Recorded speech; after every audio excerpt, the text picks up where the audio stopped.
السلام علیکم ورحمۃ اللہ وبرکاتہ نحمدہ ونصلی علی رسولہ الکریم اما بعد فاعوذ باللہ من الشیطان الرجیم بسم اللہ الرحمن الرحیم قد جاءکم من اللہ نور وکتاب مبین۔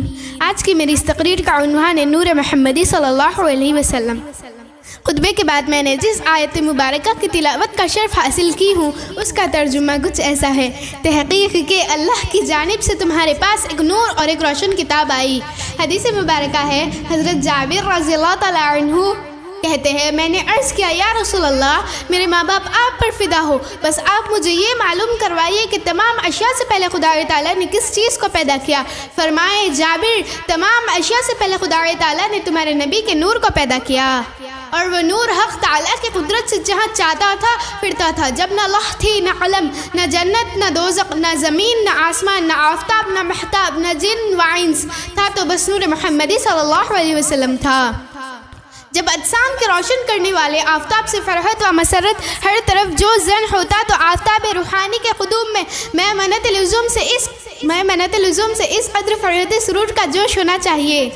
دیکھیے مبدع کائنات و سرور موجودات صلی اللہ علیہ وسلم فرماتے ہیں، انا من نور اللہ وکل شیء من نوری، میں اللہ کے نور سے بنا اور ہر چیزیں میرے نور سے پیدا ہوئی۔ ایک دوسری حدیث میں ہے، اول ما خلق اللہ نوری، سب سے پہلے اللہ نے جس چیز کو پیدا کیا وہ میرا نور ہے۔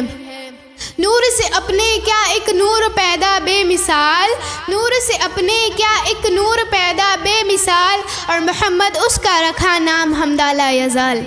حضور اکرم صلی اللہ علیہ وسلم کامل نور ہے، شکم مادر میں رہے مگر اس مدت آپ کی والدہ کو کوئی تکلیف نہیں ہوئی اور نہ شکم کی شکایت۔ اس کی وجہ سوائے اس کے کیا ہو سکتی ہے کہ حضور صلی اللہ علیہ وسلم کا جسم مبارک دیکھنے کو ایک جسم تھا مگر حقیقت میں وہ ایک قسم کا نور تھا۔ چنانچہ مواہب الدنیا میں یہ حدیث نقل کی ہے کہ حضور صلی اللہ علیہ وسلم نے فرمایا، میری والدہ نے خواب میں دیکھا کہ ان کے بدن مبارک میں جو امانت ہے وہ نور ہے، بس وہ نور پاک رب العالمین پیدا ہوئے، بس وہ نور پاک رب العالمین پیدا ہوئے، مبدأ کونین و ختم المرسلین پیدا ہوئے۔ معزز سامعین اکرام، حضرت آمنہ رضی اللہ تعالیٰ عنہ فرماتی ہے، حضور اکرم صلی اللہ علیہ وسلم کی ولادت باسعادت کے وقت مجھ سے ایک ایسا نور نکلا کہ اس سے تمام عالم منور ہو گیا، اور چنانچہ شان کی مکانت مجھے نظر آنے لگے۔ حضور پر نور صلی اللہ علیہ وسلم کا پورا جسد اطہر نور کا تھا، اور اس لیے آپ کا سایہ زمین پر نہیں پڑتا تھا۔ ظاہر ہے کہ نور کے لیے سایہ نہیں ہوتا تھا، نہ دھوپ میں، نہ چاندنی میں، نہ چراغ کی روشنی میں۔ سرکار کا نور سورج اور چراغ کے نور پر غالب تھا۔ معراج میں آپ کا جسم مبارک ساتوں آسمانوں پر تشریف لے جانا یہ لطافت و نوریات کے اثرات ہے۔ بولے جبریل دو جہاں میں ان کا سایہ ملا نہ تو ثانی، بولے جبریل دو جہاں میں ان کا سایہ ملا نہ تو ثانی، ان کا سایہ ملے گا تو کیسے، خود خدا نے بنایا نہیں ہے۔ حضور پر نور صلی اللہ علیہ وسلم کے کمالات بے شمار ہیں، جن میں سے چند میں آپ کے سامنے پیش کر رہی ہوں۔ میرے پیارے آقا صلی اللہ علیہ وسلم کے نور کے کمالات کو بیان کرتے ہوئے علماء فرماتے ہیں، حضرت آدم علیہ السلام کی توبہ قبول ہوئی، حضرت نوح علیہ السلام کی کشتی کنارے پہ آئی، حضرت ابراہیم علیہ السلام پر آگ ٹھنڈی ہوئی، حضرت اسماعیل علیہ السلام پر چھری نہ چلی۔ تو یہ سب کمالات نور محمدی صلی اللہ علیہ وسلم کے ہیں، جو ان سب کی پیشانی میں چھپے ہوا تھا۔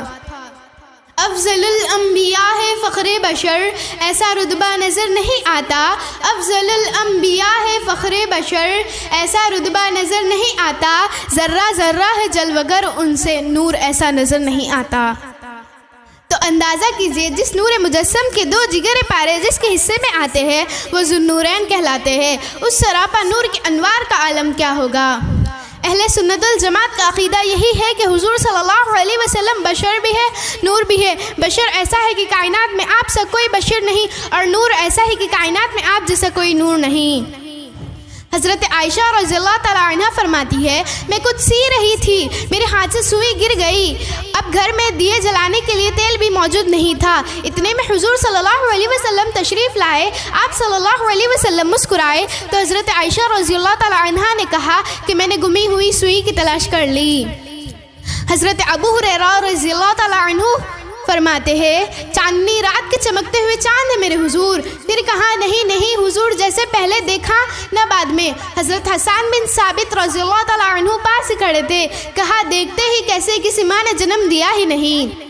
حضرت حلیمہ سعدیہ رضی اللہ تعالیٰ عنہ فرماتی ہے جب سے میں حضور کو گھر لے آئی گھر میں روشنی چھا گئی. دوسری عورتوں نے کہا حلیمہ تو اتنی امیر ہو گئی کہ رات کو بھی تیرے گھر کے دیے نہیں بجھتے.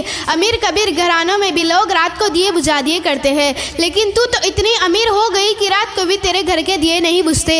تو حلیمہ رضی اللہ تعالیٰ عنہ نے کہا آؤ میں تمہیں بتاؤں میرے گھر میں کون سا دیا روشن ہے. پالے میں حضور تھے. اشارہ کرتے ہوئے کہا مجھ پر چراغ کی ضرورت نہیں. جب سے میں حضور کو گھر لے آئی، جب سے یہ پیارے گھر آئے، میں نے سارے دیے توڑ دیے. دیے کی ضرورت نہ مشعل کی حاجت، دیے کی ضرورت نہ مشعل کی حاجت، عجب روشنی تو نے پائی حلیمہ.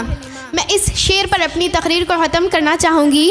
حضور اعظم المشائخ صوفی اعظم پیر رحمۃ اللہ علیہ ارشاد فرماتے ہیں کیا شان احمدی کا چمن میں ظہور ہے، ہر گل میں ہر شجر میں محمد کا نور ہے. دریا میں ہے صدف میں ہے لالو گوہر میں ہے، دریا میں ہے صدف میں ہے لالو گوہر میں ہے، جس کو نظر نہ آئے نظر کا قصور ہے. وما علینا الا البلاغ المبین.